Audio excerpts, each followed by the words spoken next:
So do you like Lego? Do you like Harry Potter? Then I'm pretty sure on September the 1st, if you weren't living under a rock, you probably bought the Diagon Alley set.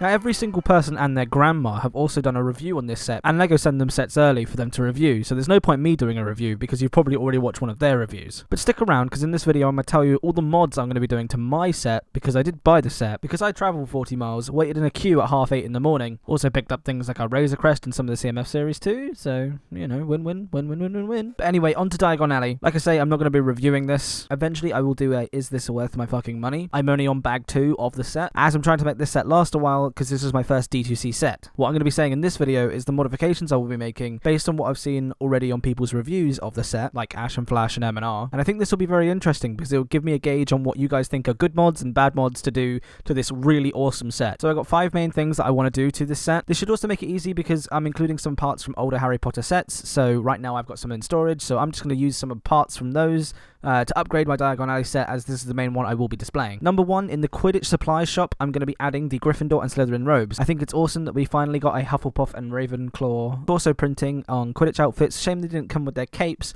but I reckon having the Gryffindor and Slytherin ones in there so you can have all 4 houses in there would be a cool add-on to this set. If you already have the Quidditch set, by the way, is it worth my fucking money coming on that very soon. This really shouldn't cost anything extra for you. I mean, you can always buy the prints off of sites like Bricklink and just get the figures like that and put them in your Diagon Alley set. There you go, you've already made your set look a little bit better for virtually no money. Number 2, I love Ollivander's One Shop. It's one of the best shops on the street, with the best one being the Weasley shop, and this one probably coming in second. If you guys don't have it, this is the first build that you do, and the thing I like about this set is they provide a wand box for you that you can snap off your wands and actually put them in the box. I think this is a really clever design, and I love that they're scattered around the shop. But the second mod I'm going to make is I'm going to buy a load more of them from Bricklink, and I'm hoping that they include them in more cheap sets so they won't be so high on Bricklink, because the bookcase style builds that you put these wands on are actually just tiles in the set, and then you get occasional few boxes here and there. I would like to fill up the one shop with all these boxes, similar to how it was in the film, so you could pick off any box and it would have a wand in it ready to go. Yeah, it wouldn't be as stable, but I think it would look way more accurate, and the fact that you could just take off any box and give it to any one of the minifigures and it have a wand in it, I think would be really cool. Number 3 I think is a pretty obvious one, and it's populate the set.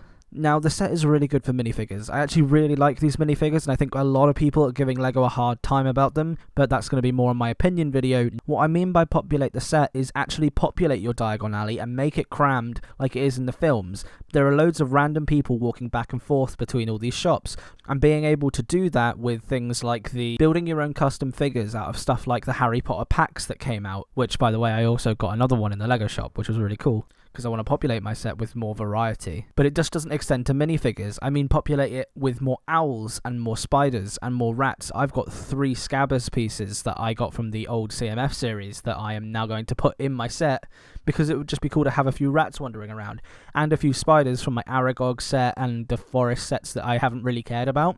So I'm going to put them in there, as we've got spiders in the set already. Just bring it more to life by adding in these extra pieces. Number 4 is, I think, something that I think a lot of people will do, and it's extend the path outwards.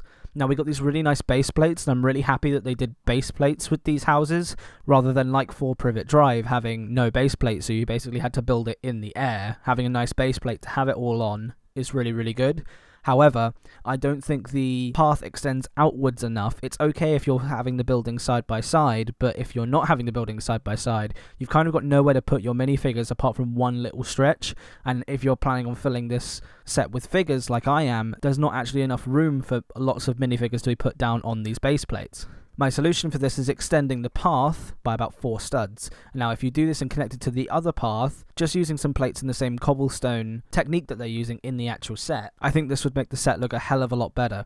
And if you can't do this and you don't want to invest in all the plates and studs and stuff, even just getting things as simple as like minifigure stands from like the CMF series is a great idea. So if your shelf or display case gets knocked, none of your figures are falling everywhere, and this is in fact what I've done with every single one of my minifigures. I always buy a set of minifigure stands from Bricklink to stand up figures that don't have room to stand up in sets, stuff like Room of Requirement, or the set with Umbridge and Gwarp. I always buy little minifigure stands so they have places to sit, and if I knock my shelf, none of my figures fall over. And lastly on this list, I've got Build the Wall. Now, this is a bit of a stretch because I think we will eventually get a set based on the Leaky Cauldron, which I'm sure will have the wall included with some sort of play feature where you can open the wall into Diagon Alley. But I know some people aren't going to buy this set based on the fact if we get something like Gringotts, I know a lot of people are going to rather buy Gringotts than something like the Leaky Cauldron. And let's be honest, we all know we're going to be getting a Gringotts. So building something like a small wall to recreate the scene of Hagrid tapping the bricks and then